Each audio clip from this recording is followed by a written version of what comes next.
Yes, before we get into trading plans, I want to talk about machines. I also want to talk about, of course, a little bit again on the filtering process, just to follow up, etc.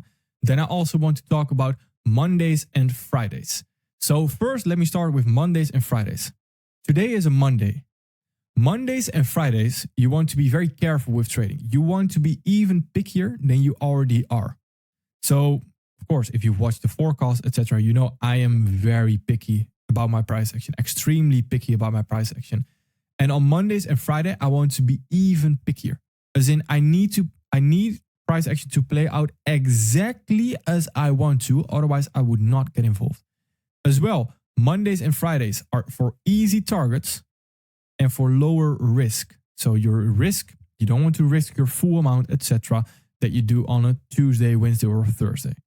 And the reason for that is because obviously a Monday is where we start the week, obviously, but we want to start the week the right way. So if we lose on a Monday, that already stinks. That already stings a bit, because then we have the full week where we will be like, I need to make that back. I need to make that back the rest of the week. That is not a thought we want to have, right? So as well, of course, that loss, if it is a cycle, then you will get into overtrading, revenge trading on a Monday. If you blow an account on a Monday, they're like, come on, what are you doing, right? What are we doing? When I look back at my time, and if I blew an account on a Monday, I was like, come on, a Monday, you didn't even survive one single day. And that is where we need to be very careful as well, because we don't want to start the week bad. We want to start the week right. And we start the week right by building confidence. So lower risk, easy target, a high probability price action. That is what we want to trade. And that is the same for Friday, of course. We don't want to end the week bad, because if we end the week bad, that of course will follow us essentially in the weekend. And then we start Monday again in a cycle, because Monday we will rush in because Friday we lost money. So it's this endless cycle, right? And that is what we need to be very careful of. So again, Mondays and Fridays, if you are trading, you want to be very careful and you want to have extremely high probability price action. Now, high probability price action for me is when I say something about price or I forecast a move and the move exactly happens as I planned out. So for example, on Australian dollar CHF here, we have this fair value gap right there. That line right there, that is a alert. I'll remove it for now. So right there, I want to wait for it to come into that fair value gap right there. And then continue higher off of that with my 15-minute entry, etc. When price plays out like that, exactly as I imagined it to, that is extremely high probability, because what you're doing is whenever you have a forecast and you make a forecast for yourself, you know where to enter, etc. Then if price just slightly does something different, you will not see that coming, first of all, of course, and you've already planned the full trade out in your head. So when it differs from that, then you're like, hey, what should I do? I did not expect this to happen. Like, oh, this is not nice. So that is low probability conditions, because now you all of a sudden, a lot of emotions are involved and you need to sort of react a lot. Of course, if we need to react a little bit, then perfectly fine. But if we need to react a little bit, or even more than a little bit, then we want to react on Tuesday, Wednesday, and Thursday, ideally, not on a Monday and Friday. If Monday and Friday doesn't deliver like I asked price to deliver, then I just don't get involved. I don't do anything. And that is very important to understand about Mondays and Fridays. So I talked about in the beginning about machines, about routine. What I mean with machine, we are the machines. So we are a machine. And what I mean by that is you have a routine. In business, and trading is business, when you create or you want to generate revenue, you want to generate profits, etc., then in business, you are creating a machine. So a company is creating a machine to generate that revenue, to generate that profit every single month. That is exactly what we are doing as well. We create steps. That is our routine, our daily routine, that will generate that much revenue. And that will, again, over time, increase capital. We let the capital do the heavy lifting. So we want to increase our assets under management. Our capital is what we want to increase. We don't increase our capital by aiming for 100 RR. No, we let the capital do the heavy lifting, meaning that we want to have a lot of capital and low risk. That is what we are aiming for always. That is what we want to be doing. And we can do that and we can achieve that by having a machine in place. That machine is doing or working at operating times, etc. And you feed it a system. So you are, of course, the machine, and you have a system in place to generate every single month this amount of money, etc., this amount of percentage, etc., etc., etc. You do the same things over and over and over. All you need to do is you need to follow the steps, just turn on the machine, follow the system, and then you know there will be money that's coming in every single month. And of course, if it doesn't happen one month, again, you don't turn off the machine and you buy a new machine. No, you keep on doing the same thing over and over and over and over. And slowly as well, the machine itself, and that is you, will increase in experience, of course, and will get better. And that is very important. And better because the machine has done it a lot of times. So it will become more efficient, etc., etc. That is what we want to aim for. If we're doing something different every single day, it will be very difficult. We need to have a machine in place. And even if, of course, you're busy throughout the day, then still, you can still have that machine. You can still have that machine. So figure out your time schedule, etc. And focus on that. That is what we want to do, of course. So right here, my routine. I want to share my daily routine with you. So I wake up at around, I would say 7 a.m. So that is 7 a.m. Amsterdam time. So that is around 1 a.m. New York Eastern time. And first I do my bathroom routine. I just do my simple routine, etc. I might take an ice bath, etc. before or after trading. But I want to have no distractions before I go into the chart. So that is also why you'll see I am not that active during my trading times in Discord as well. And the reason being for that is because I don't want to be active during the time if I'm trying to figure out a trade idea or I'm trying to focus my emotions and control my emotions by not tilting or whatever I'm doing at that moment. And I want to enter that trade. So I don't want any distractions. Ideally, I don't want to check my phone even. I don't want to check anything. No messages, nothing. I just want to trade. And that is why usually I perform the best in London. Because as well, it is important to understand that when you wake up, and you might wake up in New York session, of course, or even Asia session, of course. And when you wake up, that is ideally the session you want to be trading. Because when we progress throughout the day and later on in the day, we will, of course, something might have affected us. So someone might actually curse at us. Who knows what happened? And if we then want to trade later on, then of course our mind is affected. And when our mind is affected, our view on the market is affected. So whatever happens later on in the day, whatever happens, your mind is affected. So that automatically means that the view on the market is affected. That is very important. So I perform the best when I just wake up, I hop onto the chart, and I just trade. When I need to wait for New York session, it's almost like I'm waiting for an appointment and I'm like watching the clock, like, can I trade already? And then my mind is already affected. I'm not that focused. I tend to lose focus as well later on in the day. And that's actually funny because I talked about that in very early trade recaps as well, where breakdowns, I believe, where I talked about I miss most of my trades when I'm trading New York. So when there's a setup that doesn't happen in London, but does happen in New York, I tend to sometimes miss it because I'm not focused or I can't see it clearly. And I'm just doing all these different things, etc. So that is why I ideally want to just trade London. If there is something in New York, I'll set my alert, etc. Then, of course, that also leads me to the next point. When I wake up, I go through my interest list. So at the top of my interest list, what we established yesterday was Australian dollar CHF. Is Australian dollar CHF still in the same place? What do I mean with in the same place? In the same place is that it still is a fruitful price action to go higher off of this fair value gap, what we established yesterday. Is that still the case? If it already expanded higher, all right, I might look at the next pair. If it already disrespects everything here, so the close below, or of course close, not close, is already below the fair value gap, all right, I will also look at the next pair. If it's inside the fair value gap, then I will dive into the 15 minutes to look for my entry time frame or to look for my entry pattern, etc.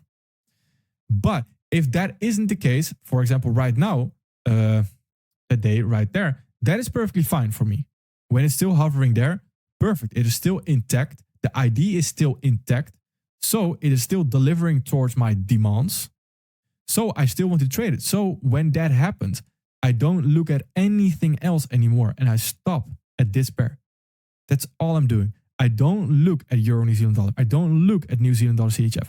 Even if they might already present an entry pattern, I don't look at it. I only look at Australian dollar CHF because that is the one I established to be the highest probability for that particular day. So I want to only trade that and only look for an entry pattern on that pair right there. And that is, of course, requires a lot of patience. So the next thing you want to do is you want to set alerts. That is why I have my alert right there.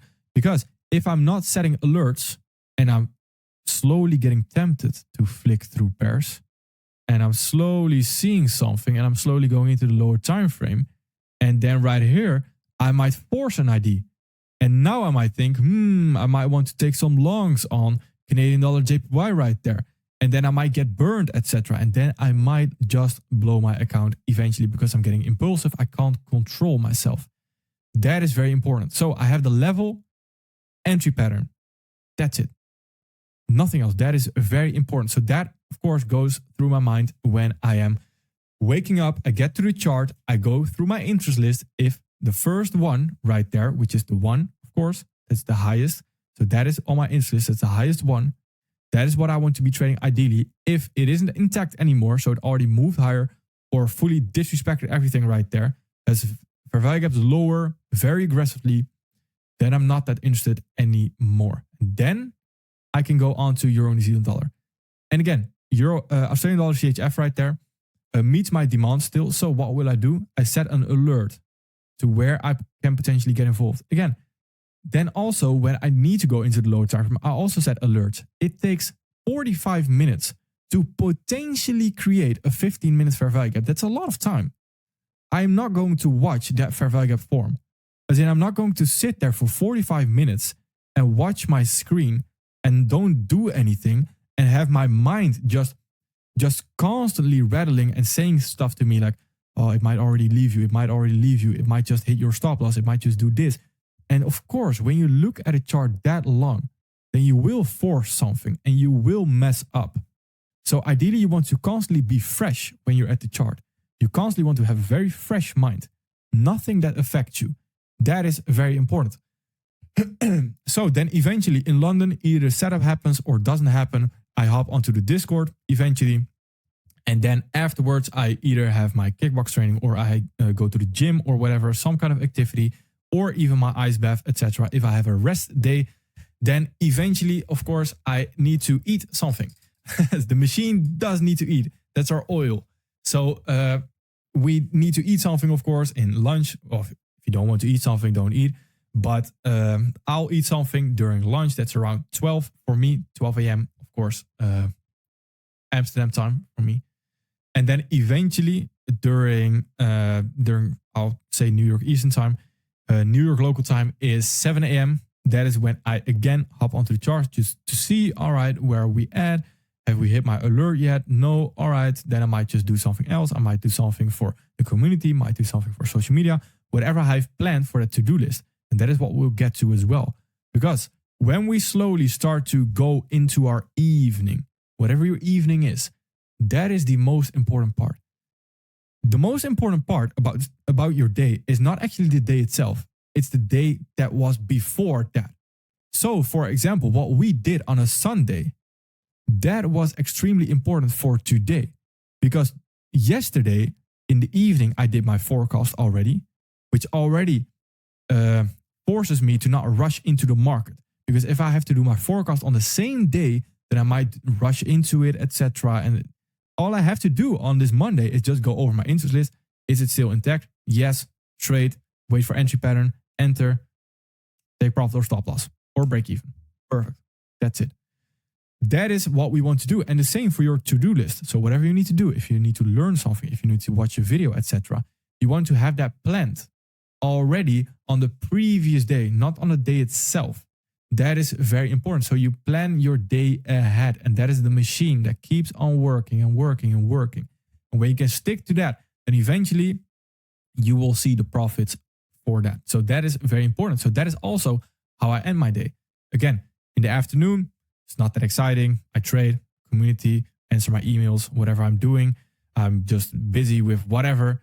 And then eventually I get to my dinner. I eat dinner pretty soon. Then maybe I need to hop on a call. Maybe I need to answer my emails, etc. Whatever I have planned on the previous day. And then eventually, again, because this is the same, me answering emails could be your trading, for example. But again, I would love for you to not trade the whole day. That is my point here. Do something else. That is very important. If you're trading the whole entire day, you will mess up. Sooner or later, you will mess up. So you will force an ID. You will take low probability price action because you've been staring at the chart for 4 hours, probably even more. I know some Twitter guys or Instagram guys that trade for the whole day, 8 hours. That's crazy. That is crazy because every condition, every low probability condition will eventually become a high probability condition if you are staring at your chart for 8 hours. Because you're forcing the ID, you're forcing this ID, you're overthinking it, etc. That's not what you want to do. A setup should scream at you within 10 seconds. Boom, take it or not. Perfect. And then eventually, of course, where I was in the evening, I record these videos. So that's where we are at right now. Perfect. I do my forecast as well through the forecast videos. Those are as well the forecast for me. Now, the forecast, you can also write them down in your Notion or on paper, etc. Whatever you want to do in that case. And then eventually, I've already planned out my day, what I want to look at for trading wise tomorrow. And then afterwards, I also create my to-do list after that. And then I want to shut off everything very soon as well. So that is 8 p.m. for me, Amsterdam time again. That is where I shut everything off. So I don't want to look at anything anymore, because if I take something or some problem or whatever into my sleep as well, that starts a new cycle, because I won't sleep that well. I will sleep maybe very late because I'm constantly thinking about the problem. I want to do something about it, etc. And then I start working, and then I'll work until midnight, etc. And then I just sleep bad. I sleep late. That is not what I want to do. So the end of the day is rest for me. It's rest. It's prioritizing rest. The gurus that tell you you need to work hard every single minute, blah, blah, blah, blah. That's absolute bullshit. That is the biggest bullshit there is out there, besides an algorithm. So that is where we want to focus. We want to focus on rest. That is very important as well. So reading a book, meditating, whatever you feel like, whatever makes you feel calm, etc., feel comfortable, that is very important. So figure out what you want to do during that time, but please, please, please take that rest. That is very important, because if you don't take that rest, like I just mentioned, you're one step behind your competition, because the competition that does sleep good, that is very positive, wakes up very positive, wakes up very good, they won't mess up their psychology if you don't sleep well. And again, that is, of course, your personal preference. How much do you want to sleep? How much sleep is beneficial for you, etc., etc. It's what we talked about in the psychology week as well. And if you don't get that proper amount of sleep, then you might get impulsive, and your competition won't get impulsive. So who's taking your liquidity? The man or the woman who is not becoming impulsive. That is very important. Who's not messing up their psychology. That is the one who will take our liquidity. And we want to be taking their liquidity. So we want to be taking the liquidity of the guy that got drunk last night and decided to start trading in the morning for some reason. Perfect. We take his liquidity because he is most likely to mess up in his psychology and do something stupid. Perfect. That is who we are targeting, essentially. So that routine right there, that is a machine. And the machine, or the operations you do for that machine, so for yourself, they get organized the day before. So the day before, you figure out, all right, in this time bracket, I want to trade. In this time bracket, I want to lunch. In this time bracket, I want to do some activity. I want to go outside, whatever. That is very important to have. And as well, of course, try to do something fun throughout your day, as in the afternoon. You don't need to be trading. Do something fun. Of course, if the time zone is that way that you can only trade in the afternoon, of course, that's perfectly fine. But I'm trying to tell you that you don't need to trade a full day. That is very important. And that's also the whole reason why we came into trading, freedom. But truly, in trading itself, less is truly more. And I'm, again, talking from experience, that if I traded the whole day, I would mess up. I would mess up. Sooner or later, I would mess up. That is very important to understand.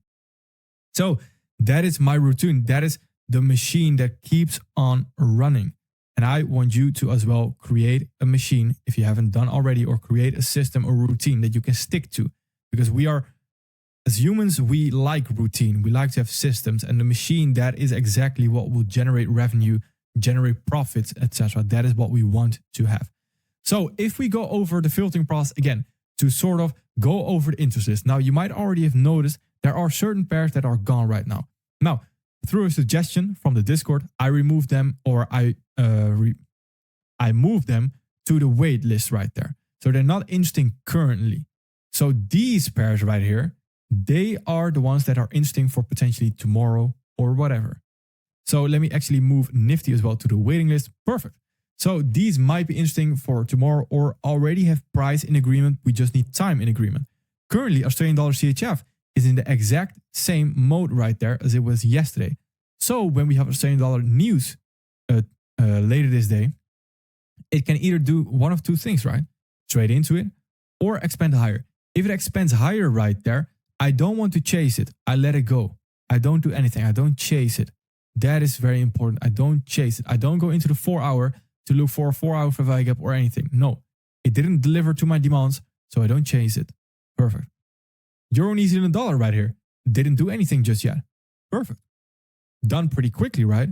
So on the 4 hour right here, again, we are waiting for potentially a new 4 hour fair value gap to disrespect that daily fair value gap right there. And then we can potentially look to trade it right there, because we're already coming off of that weekly discount rate right there. So that might be interesting. Then New Zealand dollar CHF. Now this is where you can go into the 4 hour. And the reason for that is, again, because we already came off of that daily fair value gap right there. So here you can go into the 4 hour. If we get a 4 hour fair value gap again, then that might be interesting. And again, what am I doing here? I'm creating that machine. Why? Because I'm already telling myself, if it creates that fair value gap right there, then tomorrow it might be interesting. So tomorrow I will wake up, I will see if we create that fair value gap. If we didn't, then I'm not interested. If we did, then again, I might be interested if, of course, time agrees. So we have news on that day. That is very important.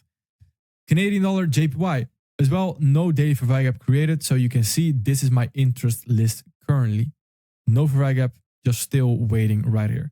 Then if we move on to the shorts, Euro Canadian dollar right here. Again, same exact story, still the same. And tomorrow we have time agreeing. So if it's still there tomorrow and we sting into that, or it already had a sting into it, perfect. After we have a sting into that, then, and we miss the move potentially, then I want to go into the 4 hour to look for 4 hour fair value gaps to trade lower from. So I already know what I want to do. That is very important. I've already outlined it. The machine is already ready. GBP Australian dollar. So here it is the same again. Nothing just yet right there. Again, if we're being very picky, then of course, Euro Canadian dollar is the one I want to be trading, because this is a higher probability than GBP Australian dollar, what we established yesterday. GBP Canadian dollar right here as well. Nothing just yet. Now, if this leaves me, as in it leaves that fair value gap right there and doesn't trade into it, perfect. That is also low probability. So we want to ignore it. So what we want to do is either create a new daily fair value gap, but ideally I don't want to trade it at all. I want price to deliver to my demands, and I want you to do the same. I want you to have high standards. I want you to have high demands. Demand the craziest things at first. That is the best thing you can probably do, is if you can always demand more of a price, but don't demand less. That is important. Because if you demand less, there's always a trade ID that can be taken, or always a trade opportunity every single day, which is low probability. If you're not certain on a certain price move, you want to demand more. Demand more. demand more. Ask for another 4-hour fair value gap. Ask for something crazy. If price delivers to your demand, perfect. That is an extremely high probability. So this is again where we want to wait. I'm not going into the 4-hour to chase price right there. I'm not looking to trade a 4-hour fair value gap or anything. Very important. GBP New Zealand dollar, again, same exact story. Euro Australian dollar, right here, I'm waiting. Again, I'm waiting. What we talked about yesterday as well. We create, or we're coming off this bullish order flow still in the weekly. We have the daily fair value gap right there. So we can already tell weekly bullish, daily bearish. They're both in their respective PD race. Is it high probability? Absolutely not. So right here, we want to wait again. Either we disrespect that fair value gap and we follow through on the 4-hour order flow right there, which could be potentially nice. So we'll see what it wants to do in that case. Canadian dollar CHF right here. Again, this is also where we want to wait. There's nothing interesting just yet. We are still looking pretty bullish. Once we get some bearish fair value gaps to work with, then again, we can potentially get involved. Now, we can notice right here that Canadian dollar CHF and Euro Australian dollar, they're very 50-50 right now. So there's nothing for us to really look at. And this is where it gets important. Because once you have that interest list and you've created this forecast for yourself, that once you go tomorrow through that list again, Euro Canadian dollar, it's not delivering, GBP Australian dollar is not delivering, and you get to the low probability pairs, then it's again being very aware that you are very low in the list and that you might be forcing something because you have the feeling that you need to trade. Because once we get to Euro Australian dollar, and we know if we looked at it firsthand, it was like, all right, that's low probability. But if we get disappointed by Euro Canadian dollar, by GBP Australian dollar, GBP Canadian dollar, and we're like, oh, is there nothing to trade today? And we get to Euro Australian dollar and we just see one fair value gap and we're like, yes, let's get involved. No. Then again, if it doesn't deliver to our demands right here, we don't want to get involved. That is very important to understand. And again, this is the waiting list. I will also go over a few pairs which can be deleted immediately. Now, USD Canadian dollar is still doing the same thing right there. But I saw one of them right there, which can already potentially be deleted, which was Australian dollar, New Zealand dollar right here. We are not creating that fair value gap right there. I don't want to go into the 4-hour because then I'm just blindly trading the 4-hour with no context or anything. This is a pair that you can get rid of already. It's not doing anything. I didn't like it at the beginning of the week. It didn't deliver to my high expectations, my high demands. So I'm deleting it right there. And now we have created our machine. We have created our routine. And then eventually tomorrow, hopefully, potentially, we can go over. Well, that is, of course, what we will do. But if it does give an entry right there, then we can exactly go over the trading plans that we want to. And of course, I will also go over the flow trading plan where you only focus on one instrument. So everything will be touched on. All right, perfect. Thank you.